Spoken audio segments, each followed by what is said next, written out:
Welcome everybody. Good Saturday morning out there. Welcome to my medium and long range weather forecast video for you guys here. If you have not already subscribed or liked this video, definitely do so down below. Definitely subscribe to help me get to 200 subscribers. That is my new goal here, so definitely appreciate everybody subscribing to the channel. In this video, I will be talking about the Tuesday time frame and onward toward the middle and end of July, as well as the tropical weather forecast here as well in this video. So looking right now here on your Tuesday, you can see kind of a couple of frontal boundaries across the southeast here, United States. We got a kind of a stationary boundary across the southeast here, or along the Gulf Coast here, and then getting up through the Carolinas. That'll bring some unsettled weather for your Tuesday afternoon and evening. We still got that monsoon weather continuing strong across Colorado, getting down here into New Mexico and eastern Arizona. We kind of got a little bit of a boundary, a cold front pushing through the Great Lakes, the eastern Great Lakes, and into the southern Great Lakes here as well, bringing some unsettled weather to portions of New York, getting down into central Pennsylvania here and into portions of the Ohio Valley, and then up into portions of Maine as well. And we'll start drying out across portions of the north central plains and the western Midwest here as well. And kind of looking at your Tuesday into the Wednesday forecast here of rainfall amounts from the Weather Prediction Center, you can see here rainfall amounts will be averaging around the Gulf Coast, kind of half inch to about an inch of rainfall, especially down near the New Orleans region or Mobile, Alabama here, the heaviest rainfall amounts there. The monsoon season really continuing across much of here, the Albuquerque area, getting into southern portions there of Colorado and eastern Arizona. Rainfall amounts there could be over a half an inch as well in some spots, and then some unsettled weather across, like I was saying, the New England region, getting into portions of the Ohio Valley. Definitely could be talking about rainfall amounts of a quarter to upwards of about 3/4 of an inch of rain as well, and even into portions of southeastern Canada.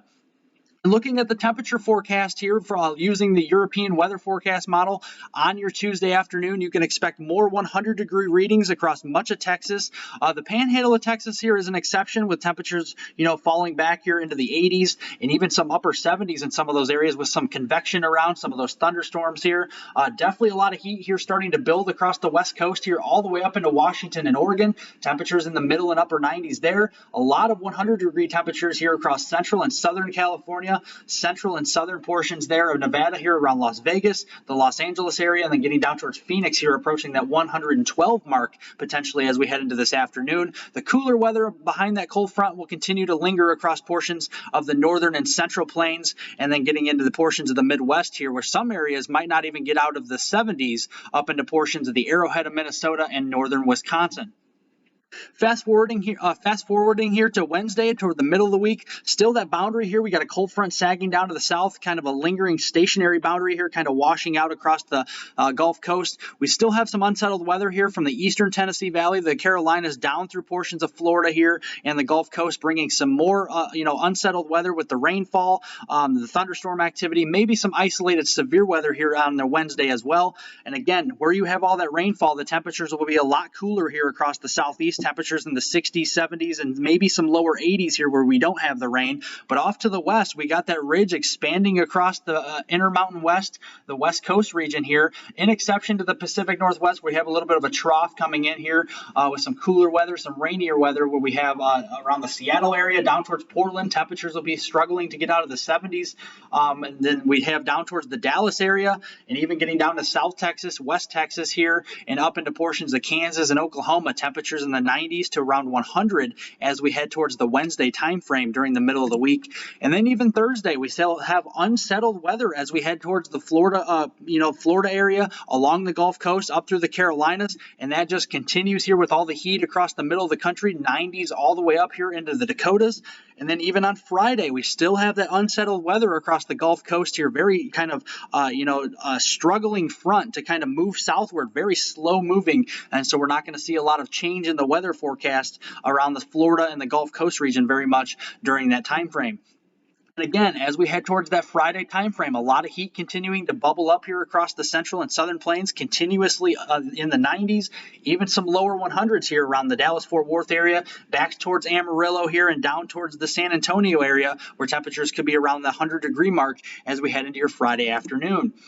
Just looking here at the next, week or so, the next 6-7 days here worth of rainfall with that lingering boundary and the slow-moving fronts down here across the southeast here and down towards the Florida Peninsula, we could be talking about a substantial amount of rainfall here, where we could have rainfall amounts around the New Orleans region, Mobile, Alabama, getting up toward the Myrtle Beach area here, the Charleston, South Carolina area here, and then towards the Savannah, Georgia area as well. Rainfall amounts could be averaging 4 to 7 plus inches across this area, so we definitely have to worry about a flooding impact across these areas here, especially around northern Florida. Even the Jacksonville Beach area could be having rainfall amounts of around 2 to 3 inches here, and even the southern portions of the Florida peninsula seeing still some decent 1 to 3 inch rainfall amounts here as well. But in between, where we have all that heat, don't expect much rainfall here. A lot of sinking air, so we don't have a lot of that upward rising motion. You're not going to get a lot of clouds, and thus you're not going to get a lot of rainfall here as well. Pretty dry off the west coast here as well, an exception to portions here of maybe a trough kind of coming into the northwest, maybe impinging on a little bit of the Seattle area, but we'll have to wait and see on that. Looking at the drought monitor that did come out here on your Thursday, you see that drought really expanding across the Midwest here, and especially the Ohio Valley, the Tennessee Valley, and the Southeast.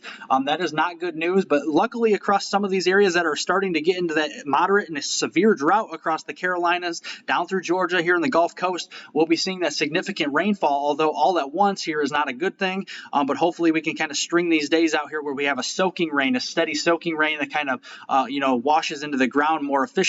So that hopefully will be the case, but we probably still will see some flooding here, especially in those bigger cities here, like Charleston, Atlanta, all these areas here that have more pavement. We'll have to watch that. But back off to the south and west, we have that extreme drought in the red, and then maroon colored red, we have that exceptional drought. So that is really expanding across Texas, New Mexico, much of Nevada, Utah, especially here, and much of California. And that is unfortunately the area that won't see much rainfall over the next several days or so. And that is actually not good news considering the Climate Prediction Center's 6 to 10 day temperature outlook here going from July 14th through the 18th timeframe is actually favoring well above average temperature probabilities across much of the desert southwest, up into portions here of the northern central plains, and really just much of the western United States. Where we have some of that rainfall here in the unsettled weather, probably near normal to slightly below normal temperatures favored across the southeast and the Carolinas here during this period. And, you can see that reflected here on the precipitation outlook from that July 14th through the 18th period, slightly above normal precipitation here across the southeast toward the Florida Peninsula and portions of the Carolinas. But underneath here, some of that warmer air as it expands will have that below normal precipitation signal across portions of the Ohio Valley, the Midwest, and getting into the central plains and southern plains as well. Where that monsoon season does continue, we have above normal precipitation from Utah getting down into portions of Arizona, so the monsoon might start kind of shifting off a little bit farther to the west. So that will be some good news for Utah, as they definitely are getting a pretty significant drought in that mainly that entire state. So that is really something that we'll have to keep an eye on here. Hopefully that monsoon does push farther west into those areas. But looking even further toward that third week in July, we can see during the July 16th through the 22nd time frame that heat just continues to expand. It has a lot of staying power. We have above normal probabilities here of temperatures rising well into the 90s and hundreds once again, probably from portions here of the Dakotas all the way down through Kansas, Nebraska here, all the way down into the Texas area here as well. And that just expands across most of the United States during that third week in July.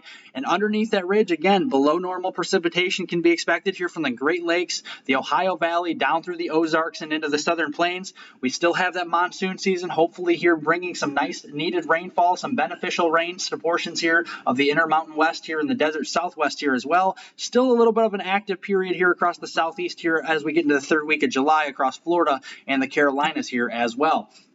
And then looking just a little bit farther beyond as we go through the rest of July here towards the closing days of July into early August, you can see that heat just expands in coverage across most of the United States. This is the Climate Forecasting Systems model. It has been pretty accurate this year at kind of predicting the longer range weather pattern. So I did kind of want to show you this as the summer, the dog days of summer, as we call it, will really start to expand that heat as we head towards the late portion of July. And then we're starting to see a signal. Maybe the Gulf starts to wake up as we head towards late July as well. At least case with the tropical rainfall. We'll have to see if we have any systems developing in that area here, but we definitely have a little bit of some precipitation anomalies showing up with some above normal precipitation across portions of the mid-Atlantic and New England here as well. But most of the rest of the United States here, you can see near normal or even below normal precipitation for the most part as we head towards that late, the last week here in July into that early August period.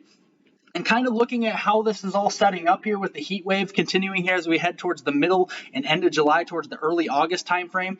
This is the Europeans kind of model of kind of showing you the big picture of things. We have a trough up here towards portions of the southern Alaska, and what this will do is that when we have a ridge down in the middle of the country, this will kind of do what I call a squeeze effect as this trough kind of moves down towards portions here of the southwestern Canadian prairies and towards the Pacific Northwest. That'll kind of squeeze the ridge, which will kind of amplify all that heat farther to the north. Just think about here, if you squeeze a bottle of milk and you have all the milk that comes out here because you squeeze it so hard and then the liquid has nowhere to go but upwards.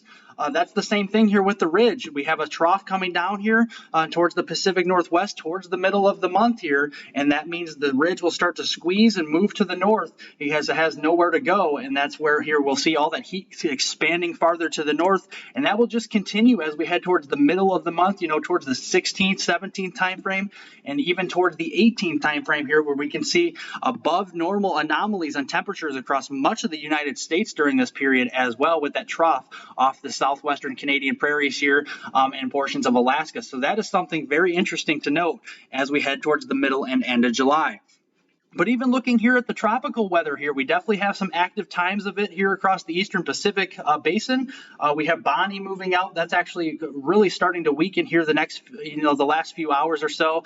We do have a 70% chance here of development of a system here in the eastern Pacific over the next 5 days. That'll be pushing to the west, and then kind of a 20% chance of the development over the next 5 days just to the south here of the Mexican coast and west here of Central American coast as well. That'll be something to watch, and you can see that here. This is Bonnie here, right across portions of the, the eastern Pacific basin, moving to the west.